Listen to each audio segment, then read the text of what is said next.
take you by the preacher's place, and we'll be rocking in the morning sun. If you'll be my baby, the beautiful lady, the one I call my only one.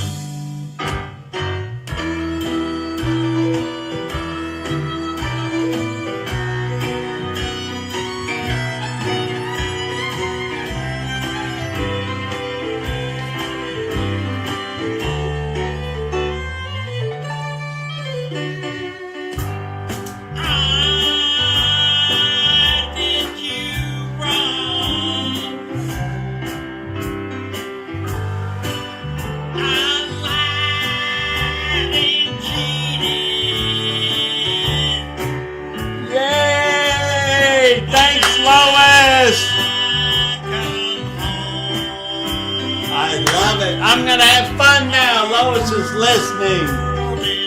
Yay!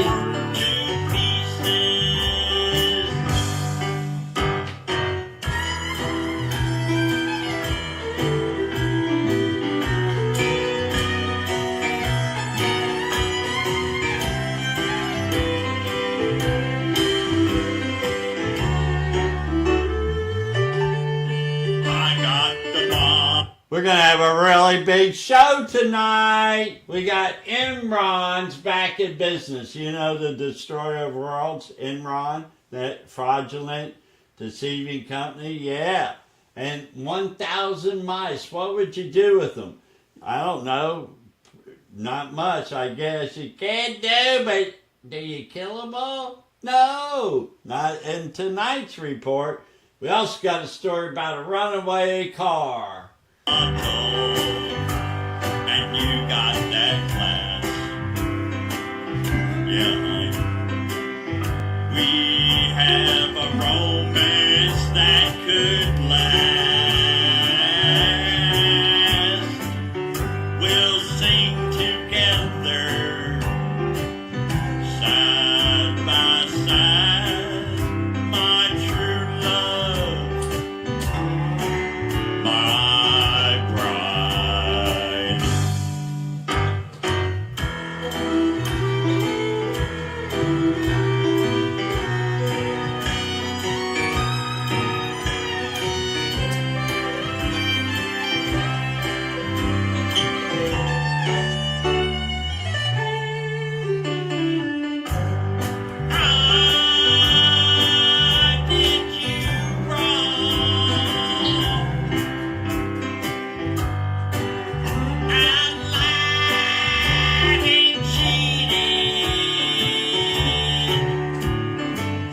Did you shop at Temu for Christmas?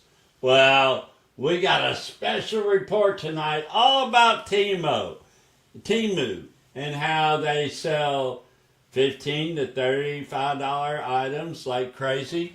I mean, really cheap. You know, something costs $330. It's 10, so you know it's not good quality. But why does everybody want to go to Temu? And when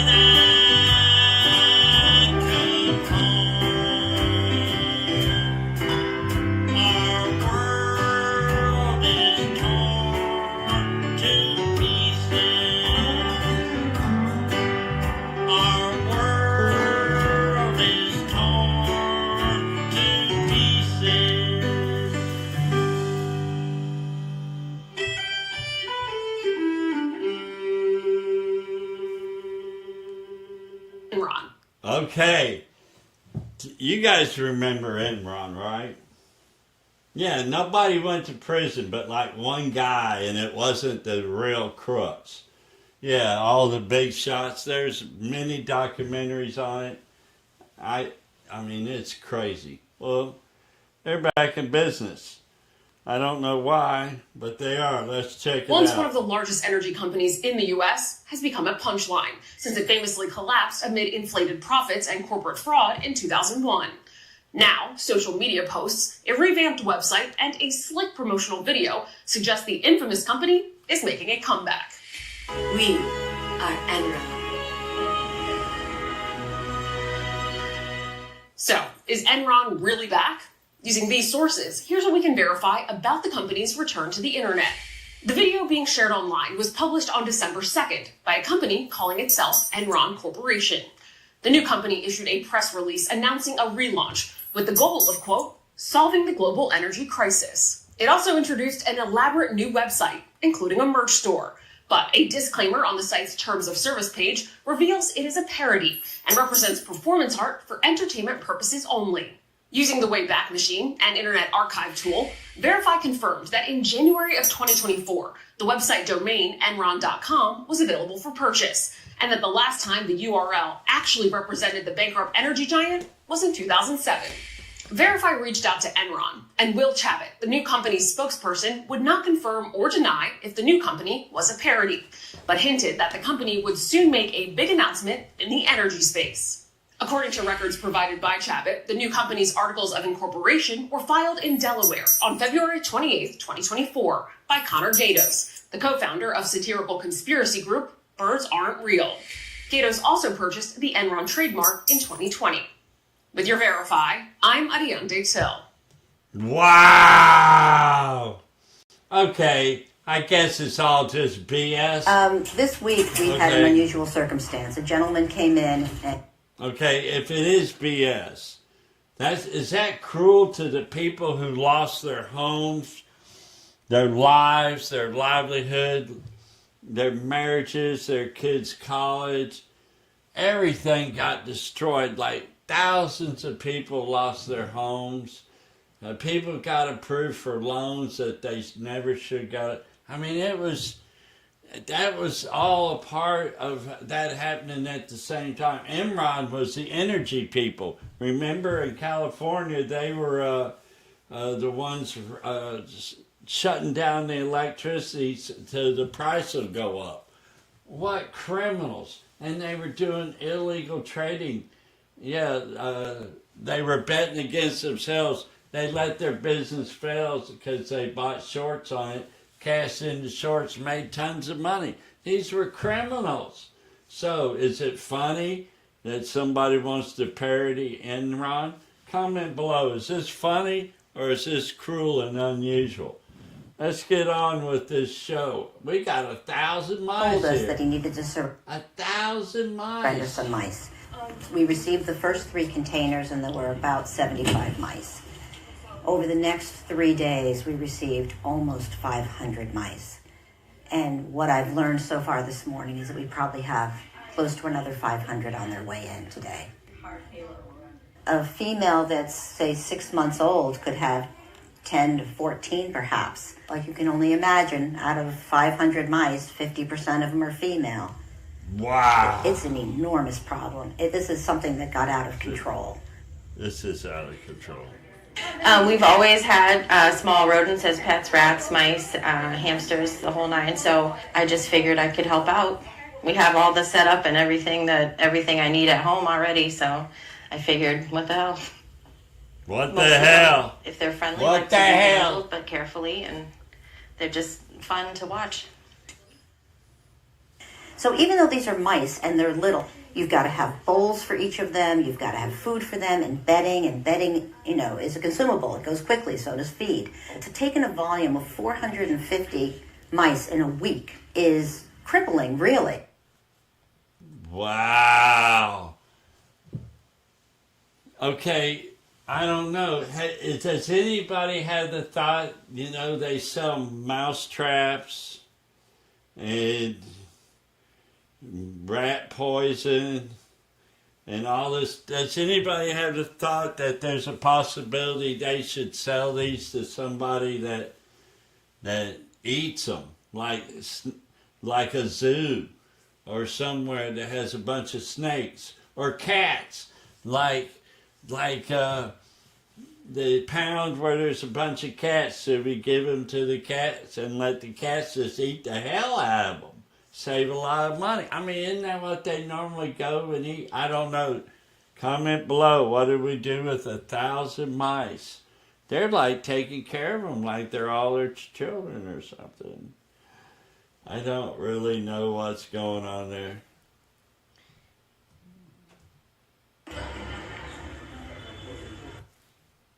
Wow, what's this? This is the wrong The wrong everything. Look at this. How did that happen? Widespread interest. Central to this approach is their flagship. I don't know how this happened, but I'm going to fix it right now, because I know how. But somehow I got all messed up. We're right back where we was. There's the mice. Okay, this is a good story. That lady's saying, what the hell? Now we're about done with it.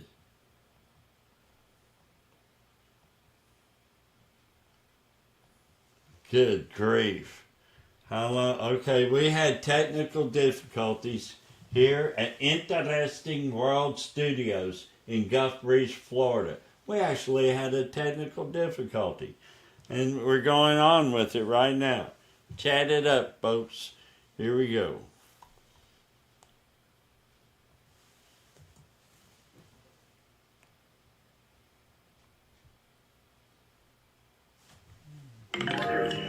A pregnant woman losing control of her car with no way to stop. I need help. My brakes won't stop. My car won't stop. My brakes aren't working. Jalen Mokaby was driving home around 2 a.m. on December 1st when her steering wheel locked up and her brakes gave out. She was scared to death. She had a whirlwind of emotions going on at the time and not really knowing what to do. Jalen's mother says she called 911 when she realized she needed help. I'm 20 weeks pregnant. I cannot die today. Sheriff's deputies responded immediately, tracking down her vehicle as it headed straight towards a freezing Illinois lake, just a quarter of a mile away. She's still continuing towards that area. Deputy Tyler Coffey sped towards Jalen's Chevy Malibu, which was now in neutral, moving straight down the roadway at 30 miles an hour. As he drove past her, he positioned his car directly in front of her vehicle and waited. I'm gonna hit him! BAM! His car just in time and potentially saving her life and the life of her unborn child, with her dog in the back of the car. For them to be there at that time, that was just a complete miracle. In a statement, Sheriff Diedrich said, quote, had the deputy not been on scene or delayed performing this maneuver, the driver and vehicle would have likely gone into the water upon reaching the lake. Jalen, now recovering, but still shaken by the incident, and the deputy, a holiday hero. Wow. That was crazy, wasn't it? I mean, that was super crazy. Okay, you ever heard of Waymo? Waymo is a self-driving car, but it's really high-tech. It's not like a Tesla. Yes, it's been compared to Tesla. Tesla uses optical. It sees everything, and a lot of people have questioned Elon why he doesn't use LiDAR, which is lasers, to measure everything so you'll know where everything is. And he says the humans don't have lasers, they have eyeballs, and they do just fine driving. Well, actually, they don't do just fine driving. Humans don't with eyeballs. No, they don't. And there's a lot of optical illusions, and LiDAR supersedes that. And I think that's what a lot of the companies, except Tesla, use. I'm not an authority, but it looks like Waymo uses them, and they use them in Miami.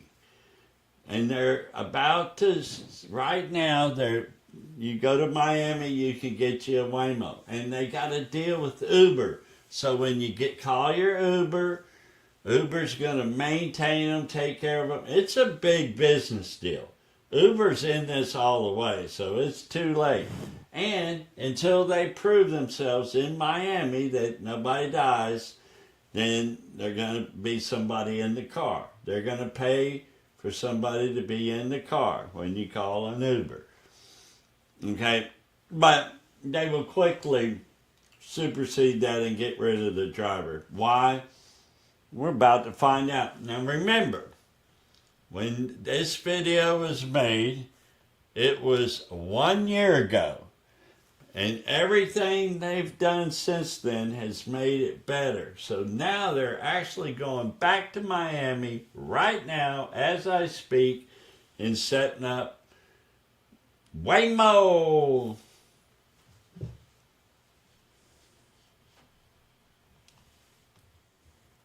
spotted self-driving cars around South Florida? The vehicles come with a company named Waymo. And they've got a small fleet on our streets right now. CBS News Miami's Morgan Reiner tells us why they're here and why they prefer the rain. We all know how much it rains in Miami, so what better place for a company that wants to test out driving in the rain than to do it right here in Miami? Waymo plans on operating a small fleet of those autonomous vehicles through the remainder of the rainy season. And yes, while they are self-driving cars, they will have operators in them at all times while on the streets. If you've been to San Francisco in recent years, it's hard to miss this autonomous car. While the cars are not for sale, Waymo operates commercial robo-taxi services. In San Francisco, we recently secured the permit to begin charging for rides, and we opened to the public. There's a huge wait list. We're getting people off the wait list. To help make that a reality, Will Shepperton said Miami played a role. We came to Miami in 2019 during the development process, validating the performance of the Waymo driver. And earlier this year, we began serving riders in wet and rainy conditions in California and Phoenix. But to better improve their next software generation, they're back. This is video taken from one of the vehicles driving around South Beach. The purpose of this... Oh my God! It's I had to stop everything. It's a shopping emergency. We got an article tonight about Temu. Temu. How many of you folks bought from Temu? It's about to happen next. I can't wait. It's a shopping emergency.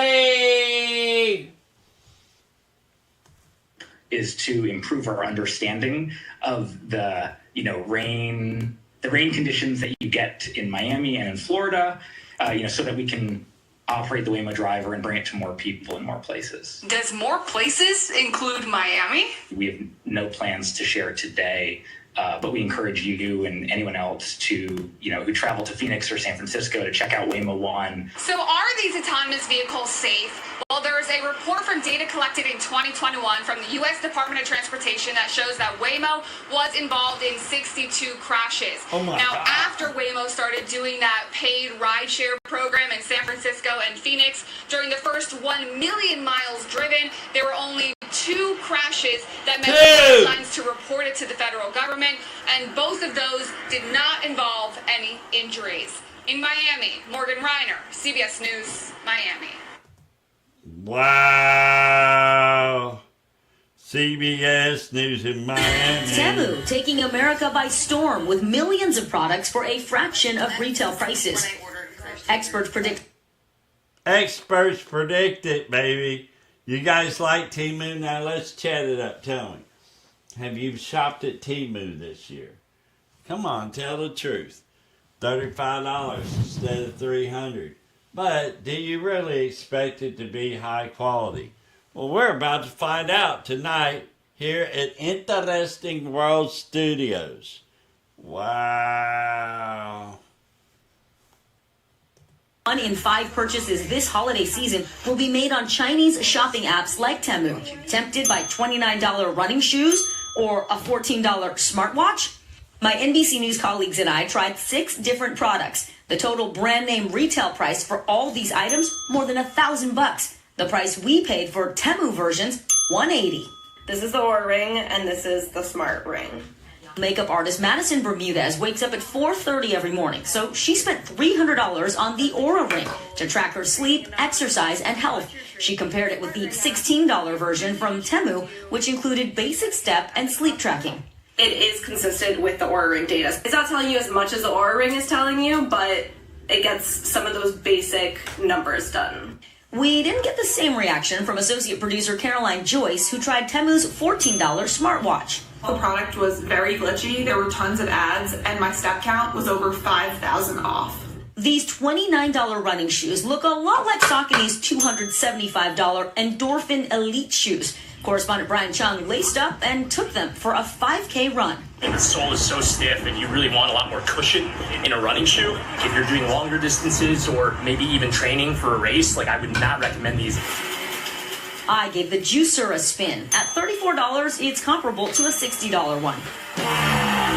Well, that was loud. The motor was powerful, and it delivered a delicious beet juice. No complaints for me.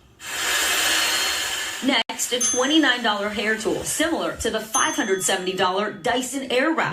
We tried it out on NBC News Now anchor Savannah Sellers. It's a lot louder. It also gets a lot hotter, too. Hairstylist Gina DiPentima noticed while they both have similar attachments, the quality is different. With the round brushes, they're about the same size, but the actual Dyson, the bristles are a little bit softer. She compared them on multiple hair types. She did one side of Savannah's hair with each tool. The Temo curls didn't last as long, but Gina says for the price, it performed well.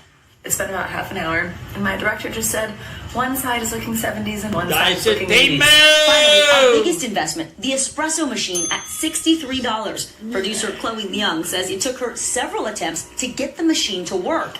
It's definitely a little watered down and a little bit more sour. But she said it sputtered and became alarmingly hot. Danger! Really hot. Interesting world. Hey, danger. You learned it on Interesting World. Don't buy this espresso machine. Danger. Oh my God. Maybe I shouldn't have done this article. Maybe we should just stick to bathroom curtains or something. I don't know. Mark Spoonhour is the editor-in-chief of Tom's Guide. They report on durability and safety tests for electronic products. What's your advice to people when they're buying specifically electronics on a site like Temu? If it isn't a name brand, be wary. Shopping on Temu is a lot like a scratch-off lottery ticket. There's a lot of excitement when you first buy it. It's very cheap, and sometimes you're a winner, and sometimes you're not. He recommends buying home decor and fashion over tech or gadgets, and he says avoid products that must stay plugged in. You never know what could happen. Temu told us its smartwatch step counts and sleep. Didn't I just say that? I just said, don't buy that. Or maybe I didn't say buy it plugged in. Anyways, I'm wrong. Scratch that from the record. Were within the margin of error, that the espresso machine got hot because of a preheating function, and that it has suspended the running shoes. Oh my God. Oh, please don't, everybody, don't buy that. Don't buy that. The running shoes, if your feet hurt, oh well, you shouldn't have, but another thing could hurt somebody. That's alarming.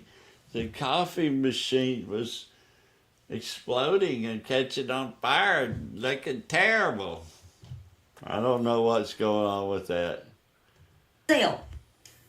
Okay, so what if you find something and any number of those things happen? Can you return? Are they good about returns? You absolutely can, and they are. Our experts recommend keeping the barcode, at least if you're not going to keep the packaging for the items. Overall, initially, 3 out of the 6 products we tried performed as promised, but now that number's dropped to 2 to 6 because this smart ring that Madison tried, it stopped tracking her sleep. Wow, it stopped tracking her sleep. Okay, maybe we should. It stopped tracking her sleep, so she either stopped sleeping or the thing is not worth the money. But what do you expect if it costs $30, $35, or $10, or I mean, think about it. Oh well. On with the next thing. Okay, we wanted to end this show, and I think everybody wants to end every show with a heartwarming story, or at least one that's, I don't know, very interesting or very heartwarming. And today I didn't find one at first. It took me a while, but I did find one. And you are lucky to be watching Interesting World at the Interesting World Studios in Gulf Breeze, Florida. I'm telling you, you guys are lucky.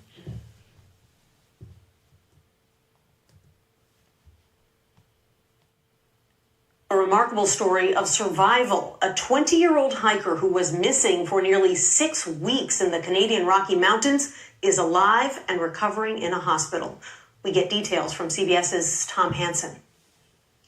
20-year-old Sam Benestick, missing in the woods for nearly 6 weeks, was found on a service road Tuesday, frostbitten and using walking sticks for support. He had cut his sleeping bag and wrapped it around his legs and his feet. So he knew how to survive. Benestick, an experienced hiker, set out on October 7th for what was supposed to be a 10-day trek in the remote Redfern-Kiley Provincial Park in far northeastern British Columbia. His family reported him missing on October 19th, which started a massive search and rescue operation from the ground and air. He stayed with his vehicle for a few days, and then he camped out at another place for 10 to 15 days, and then further on built a shelter in a dried-out creek bed where he remained until he was found. Benestick is expected to make a full recovery, which is nothing short of miraculous.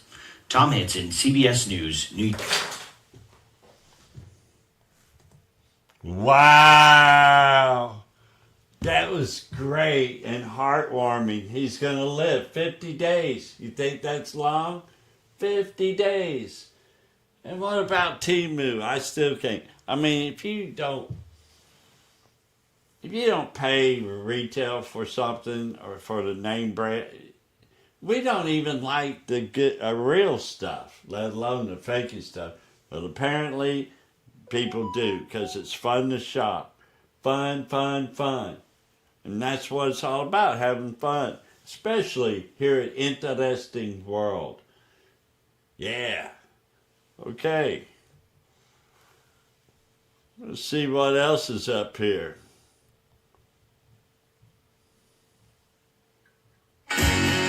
I love you. I love you. Guess what? The show's over with and I'm out of here.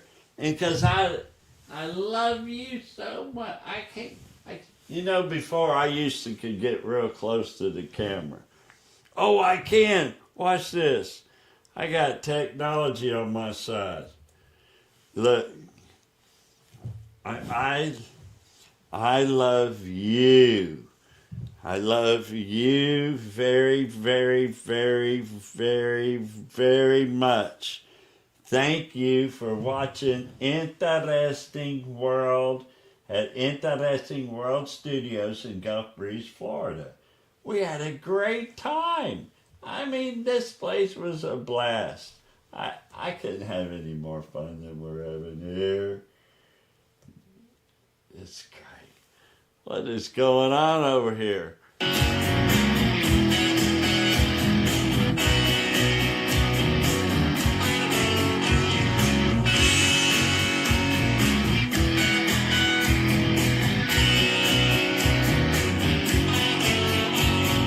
Get up in the morning, get the coffee on. I am ready to start my day. Got a lot of things to do, I wanna get it done so I can go out and play.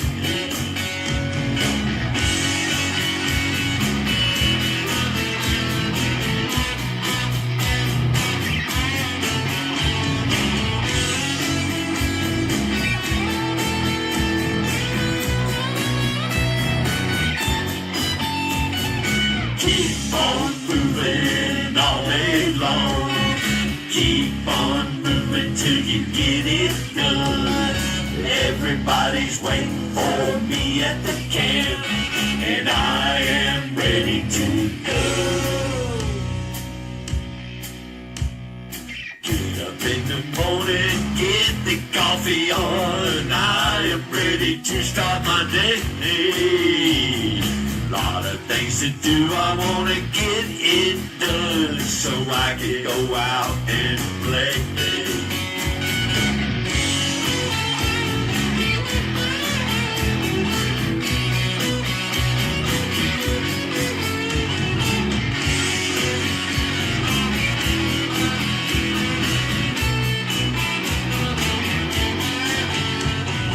Keep on moving all day long. Keep on moving till you get it done. Everybody's waiting for me at the camp, and I am ready to go. Get up in the morning, get the coffee on. I am ready to start my day. Got a lot of things to do, I wanna get it done so I can go out and play.